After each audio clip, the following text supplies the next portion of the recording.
Hi, welcome to season 9. We're focusing in on the art and science of marketing, and we're going deeper in this episode. We're going to talk about actually the art and science of data because there's just so much there, and we want to talk about it. So I'm Mary Abazia, and with me is Tom Spitali and Sean Wellham. Hi. Uh, Sean, why don't you kick us off with this notion of what we're talking about here? Okay. Well, it actually is triggered by something I recently read, and it was, and it's a common theme. We've all talked about it, we've all heard it. There's now so much data. Everything leaves a digital footprint. Most of our systems are automated, they're online. We know to our cost the amount of personal information that we give out through our social media activities. Everything's measured, stored, algorithms dissect it. Pretty much you can find much easier information about your business, about your customers, about your product performance, and so forth. And while that might seem like a very positive thing from a marketing perspective, right? All data is good. Deciding what to do with it, I think, is the art part. We think of data as scientific. It's numbers. What can't speak can't lie. But yet what are we looking for in the data, and how do we interpret it, and how do we sort the extraneous nonsense from the pearls that give us true actionable insight? So I think data is a timely topic, and one that at first glance appears scientific, but in reality, given we have so much choice, there's a very interpretive, if you like, artistic element to what it is that you're looking at. So that was my waking thought this morning before the coffee, which is not always a good time to have a thought, but that was today's anyway. Uh-huh. I think it's a lot like the phenomena of digitalization or digitize or digital. People say, we got to go digital. And people say, we need more data. We got to be more data driven. And it sounds great.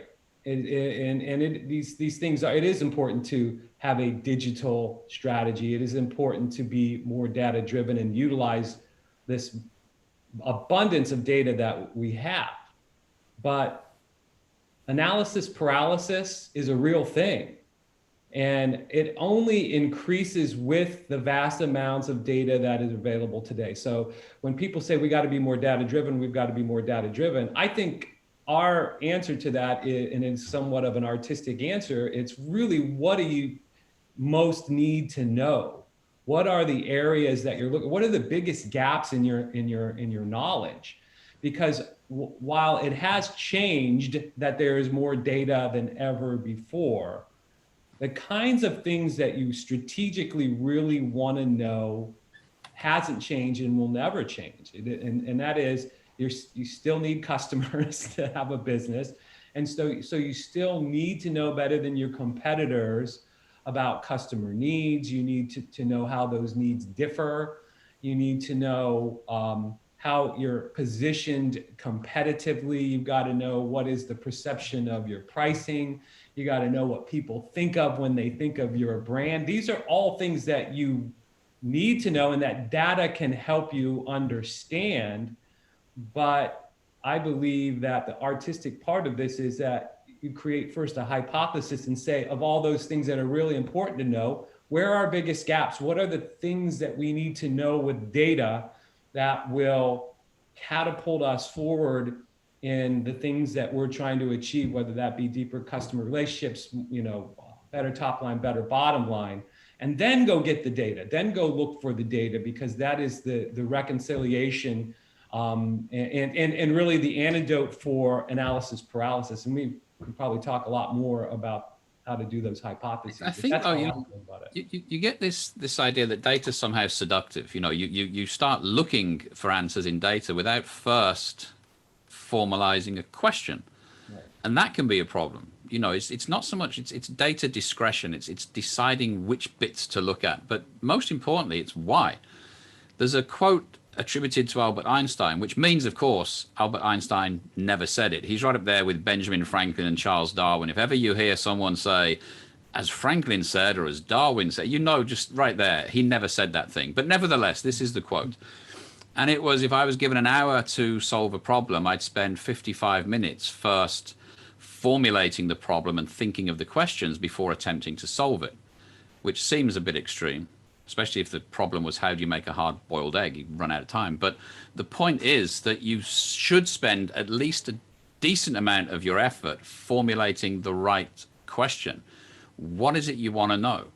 And maybe the start to that is almost like a knowledge inventory. It's like, okay, what do we know that are facts? What do we absolutely know for certain? No ambiguity. And you'll be surprised that's quite a small group that you can confidently say you know for sure. Then you've got this other category, which is, what do we think we know?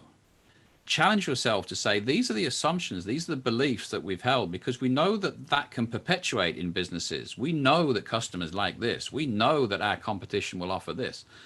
Well, do you? And that's where data might be able to help. Primary or secondary data, you can say, what do we think we know and how do we validate? And then finally, you might say, what's important that we really don't know? We do a lot of this in our classes, right? What don't we know? Why do we need to know? And most importantly, how we're going to find out. So I think as you start that process of formulating what data might give you, it starts with, what are you asking the data? Don't look to the data for the answers, because that's a rabbit hole you probably never come back out of. Start with that question. Start formulating the question. I think as you're in that front end, where you're deciding you're taking that inventory, as you're saying, Sean, and Tom, you're saying the same thing about, how do you create that hypothesis? The art side of it is managing all of the extra input you're getting from all your teammates and your boss and other functions that are saying, yeah, but we also need to know this and we need to know that. And so using that discipline of being able to manage all of the people that want to know everything, because you're going to the well to ask for the truth, with your research. And it's called scope creep. And it's probably one of the most dangerous things in this. And it's an art to be able to manage that scope creep so that you do have a reality around what are we really going to try to accomplish in this research. And is it actually 3 research studies we're trying to do? Let's do one first, get those answers before we try to go on and solve everything. Yeah, I think it's also part of that of knowing why you're looking. A really good question to ask yourself is not, we need to know what our click-through rate is on a Tuesday. You need to then challenge yourself or others by saying, why do we need to know that? What is that going to inform? That's not to be part of the awkward squad and keep saying why and no, don't do it. But we should have a real sense, given that we have close to infinite choice of what data we could look at. We need to be very, very hard on ourselves and our organizations by saying, why do we need to know that? Because that will force you to string together a narrative. If we know this, then that. And that might be another question, but you've got to always be saying, why do you want to know that? It's a powerful question. I think we get involved as an organization with our tools in, I dare say it, 2 distinct situations: before research and after research. A lot of times what we do is somebody has a whole bunch of research and they're trying to make sense of it, right?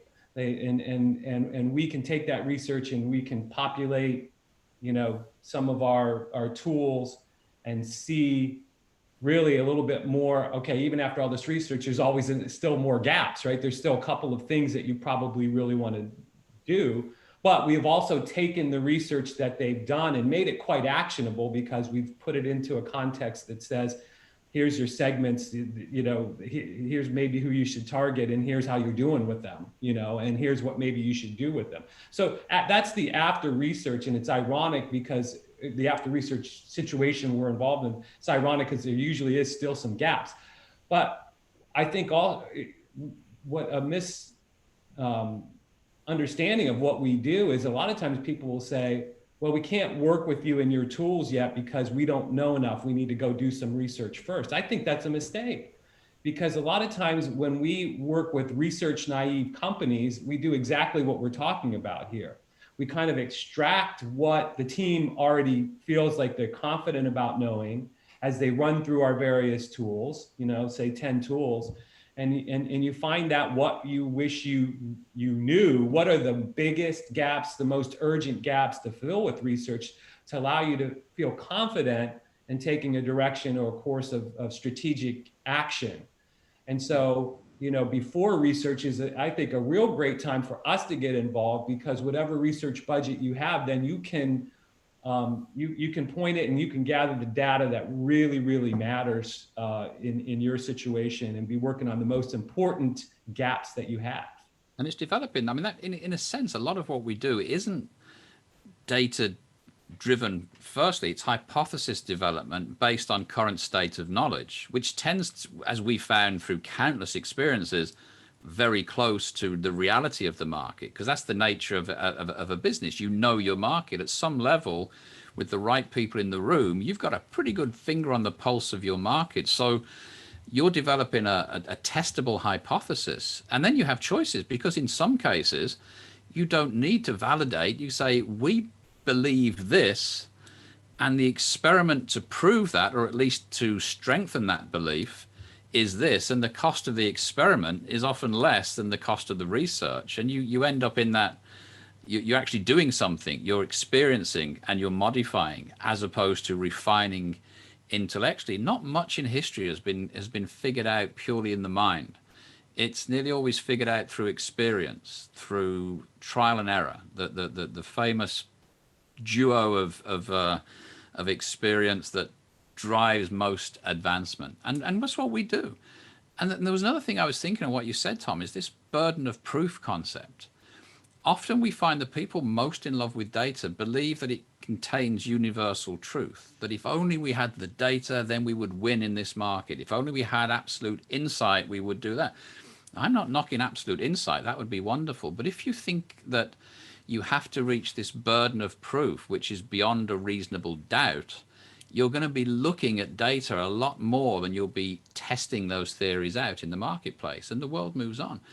In the legal system, at least over here, there's two burdens of proof. There's the beyond reasonable doubt, which is for crimes like murder. The jury is told you have to be beyond any reasonable doubt that this person's guilty because of the severity of the sentence. In more civil matters, a dispute over a unpaid bill, then the burden of proof is called balance of possibilities. And it's saying we just need to be more than 50% certain or 60% certain that this is true. And we'll judge on that basis, because we'll never get to the effort required for absolute certainty. And it's a good process to apply to data in business. If you are in the sort of place where people believe you need beyond a reasonable doubt before you'll act, you won't be acting very much. Lower your burden of proof down to this reasonable a balance of probabilities. And even if it's just a guess, figure out the cost to experiment. What is it going to cost to validate that guess? You've got to set the burden in relative to the cost and the reward. The risk and reward comes into data as well. Like three kinds of companies, really, Sean, building on that point. And it'd be important for our listeners to ask themselves, what kind of company are they in? And it's a very artistic place that is the sweet spot in this scenario, because you've got the one type of company that maybe is just a bit overconfident and feels like, they already know all the answers in the market, and they're just going to go and they're going to plow forward. They're not going to do any research. They're not really going to ask any questions. They're pulling other levers besides the customer centric lever. They're going to go forward. So that's one type of company, kind of bereft of all data.